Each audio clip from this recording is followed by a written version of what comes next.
What's up, YouTube world? All right, y'all. So I done talked about my little boo thing on here or whatever, and I just wanted y'all to know that this was the quickest little stint in history for me. Like it really was. Like it really was. Cause yeah, it's over. Um, and I'm laughing because this time I really am a little hurt. I'm kind of hurt or whatever, but I'm a soldier. I keeps it moving. But see, the reason I'm like able to just not even be sitting here boohoo crying, don't get it wrong. You can look at my eyes. I did a little bit, get a little teary eyed, but I got over that shit real quick. Like, but this is why though. Let me tell you why I got over it so fast. Because I called it. I called this shit. I knew it. You feel me? It was too many certain signs. And I know they be like, don't put what happened in your past on the next man, da da da da. But you learn lessons from your past. I've been saying this shit forever. I've been saying that. You learn lessons from your past. And come to find out, one of my past, who was actually supposed to be answering the question, I still ain't give y'all his response. I'm gonna do that later after he give his, because I told him he might as well answer the question too. So, like I told him he was gonna have to anyway. But yeah, turns out they were childhood besties. And when I found that out, I was like, that does give me some things to think about. You know what I'm saying? Like, eh, because this person, his childhood bestie, um, honestly brought out most of my trust issues that I have today. Because I was like letting that stuff go, oh, blase, squaze. Only thing I didn't trust a man to do was keep his hands to himself.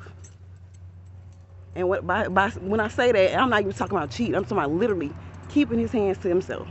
Because I done been in my little abusive relationships, situationships, or whatever the fuck you want to call them. And honestly, I grew up, and I hate to sound like Sophia, but all my life I had to fight. Like, that's how I felt. That's how I still feel for the most part. All my life I had to fight. All my life. Can't remember a time when I wasn't fighting motherfuckers. And I'm not saying that to brag. It's not cool. It's not cute. Because you start getting used to that type of shit. You start thinking it's okay. You know what I'm saying? Like, yeah, he hit me, but we squared off. You know what I'm saying? Like, it was all right. That's not all right. Okay? So you got to let go of those past hurts and past pains. That much I do know. But at the same time, a motherfucker can tell you all day I never put my hands on you and then turn around and do just that. You feel me? So, but with this situation, it was different. Okay, so his past homeboy, I'm real open and honest, right? Me and his old homeboy had this thing going on where, it didn't work, basically. Then later on down the line, he tried again, we tried again, whatever you want to say. And he was a cheater. But before we tried it again, I was with my daughter's father. And he was cutting up. And I was about ready to cut it off, right? So I let him know. Right now, me and him still staying together, but I'm not in this. You feel me? He was like, well, I need to talk to Shorty, yo. I need to talk to him. I need to talk to bro, yo. I was like, oh, you do? Me being me, because again, very open and honest. Hey, he want to talk to you. Well, who is this? Just get the phone. He on the phone. Hey, bro, whatever you got to do to keep her, bro, because you got a good one, yo. When she gone, she gone. He from New York. When she gone, she gone. When she gone. Trust and believe me, you gonna be missing that. You gonna have all kind of regrets, just like my dumb ass. These are his words. Now, I'm not. That's what he told my child's father. So, my daughter's father sat on the phone with him and everything. Listen to him. Yeah. All right, cool. I hear you. Nah. You right. She is. I'm trying to keep her. So, y'all see, I am a little rude sometimes. I do too much sometimes. So anyway, back to story time. So soon as my daughter's father get off the phone with him, he was like, yeah, you need to block that one. I was like, fuck no. You know what I'm saying? Fuck no. And it was because I was already done. And I had said that. Because had I not been already done, I would have never been on the phone with that particular ex to begin with. Because he had been looking for me. You feel me? He had to hit my mama up. My mama told, listen, she in a relationship right now. I believe she's happy. I'm not going to give you her number, but what I will do is tell her that you are looking for her. And if she chooses to hit you up, that's different. That's completely on her.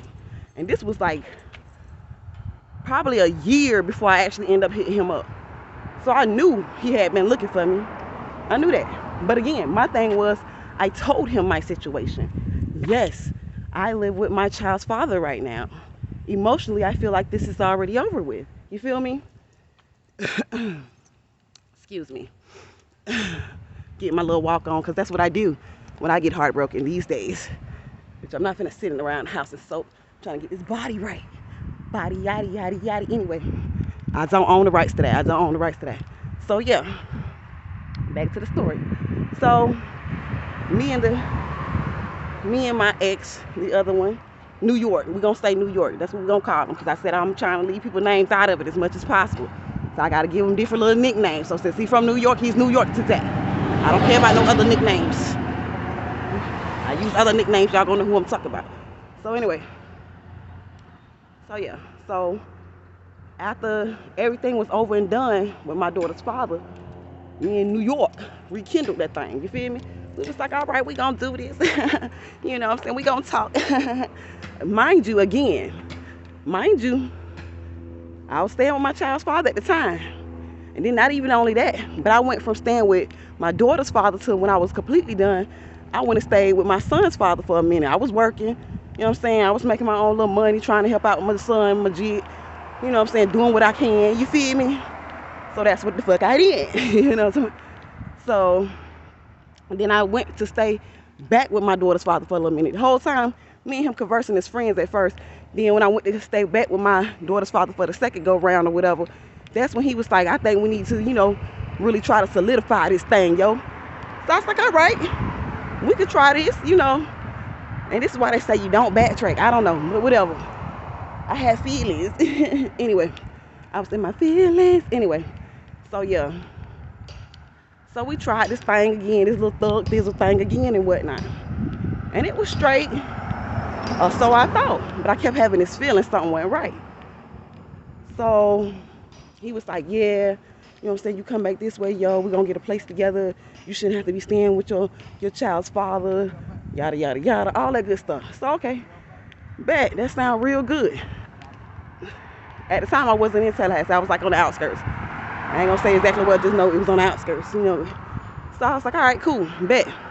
So I moved back to Tallahassee, and under the pretense that me and this man finna start up something yet again. We gonna work it out, you know what I'm saying? And to be honest, y'all, this wasn't even the first time. This wasn't even the first time I gave this man this type of opportunity, because he was already an ex. He was like an ex. Ooh, she looking crabby early this morning. Baby, I'm walking. Lord Jesus. Anyway. So he was like an ex. So I had done gave him multiple opportunities to try to get his shit right. And by get his shit right, it ain't nothing financial. Not to me. I'm talking about emotionally. Get yourself straight before you come to me. That's how I feel. With anybody, really, including this present ex, this newest of ex. As I normally tend to call them, the newest addition to the douchebag list. Anyway, no, I'm just playing. But yeah, don't be beeping your horn. Drive, nigga, drive. Anyway, so yeah. So this wasn't the first time that I had moved for this particular ex, for New York. You know what I'm saying? Because again, me and New York had been off and on strong for probably like close to 8 years now. The better half of a decade, off and on. So in between, yeah, we both had people in between. But I'm open and honest enough to say, I'm in a situation right now. Can you handle that? He, on the other hand, was not as open and honest. You feel me? So, turns out he was staying with the chick. I did not know this. So what happened was, I came back to Tallahassee so we can get that place he was talking about. When I get there, he was like, maybe we should take things slow. Bruh, it's been over 5 years. How slow can we take it? Like, how slow do you want to go? You feel me? Y'all see how it's literally a church like everywhere you go? That's how you know you're in the hood. Because I ain't even been walking that long, and I done passed by like 5, 6 churches. But anyway, besides the point. So yeah. Y'all gotta excuse me, I forgot to grab my water on the way out because I just was like, let me get this road. Because we literally just cut it off. Literally this morning. Really technically kind of last night because I knew if I sent him this message, then he was going to send me a message like, yeah, I'm done, yo. But anyway, back to New York. So let's go back to New York. Anyway. So when I get there, he starts switching it up a little bit. We need to slow it down, take it slow, one step at a time. You know I care for you. I'm going to always have love for you. Some of the same shit he's actually singing today. Like, if you were in my inbox, you would see it. So, yeah.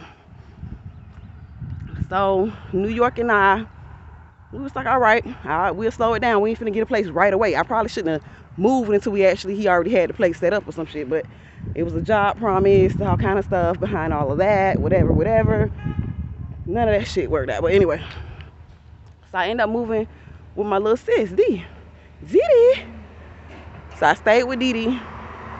Dee was like, you still on your little celibacy thing? Because when I was staying with my daughter's father, I had already started my little celibacy act. He wasn't getting none. And he'll tell you that. And if he tell you anything other than that, he's a freaking liar. But so I was on my little celibacy thing or whatever, which was cool. You know, I can go without. I'm good. I got toys. You know what I'm saying? Anyway. So, yeah. So, come to find out, while I'm staying with my friend D, that, how y'all doing? Good morning. Come to find out that he was living with someone. And this is how he explained it to me, y'all. And it's also how you know sometimes women just want to believe what they want to believe. No matter what the evidence show, you want to believe what you want to believe. So a motherfucker can tell you anything. As long as you choose to believe it, you gonna believe it. So he was like, because he was previously married, 3 kids, you feel me? So he was like, listen, child support kids start kicking my ass and I lost my place. So as of lately, for the past like almost year or so, I've been living with my cousin and his wife. And I was like trying to be understanding because I'm not one of them child support chicks. I don't believe in just running and putting a man on child support because he broke my heart or whatever the fuck. Now, if it's needed, it's needed. That's beside the point. Anyway, again, rambling shit, so you gonna know I'm gonna ramble, sonny. So anyway, he was like, what'd he say? He said that then he had this Jeep that he was driving around, which wasn't the same Jeep he had when I previously spoke with him, when I used to talk to him or whatever. So the way he explained the Jeep was, you know, around the same time as the child support, and he had to give up his place or whatever. His car started acting up. He started having car troubles. And of course, people have car troubles every day. You know what I'm saying? So yeah, that part is true. It's that omission to tell you everything. But anyway, no, because he flat out lied really when it comes to that Jeep and the housing situation. He flat out lied. It wasn't even a mission. But yeah. So he was like, what'd he say?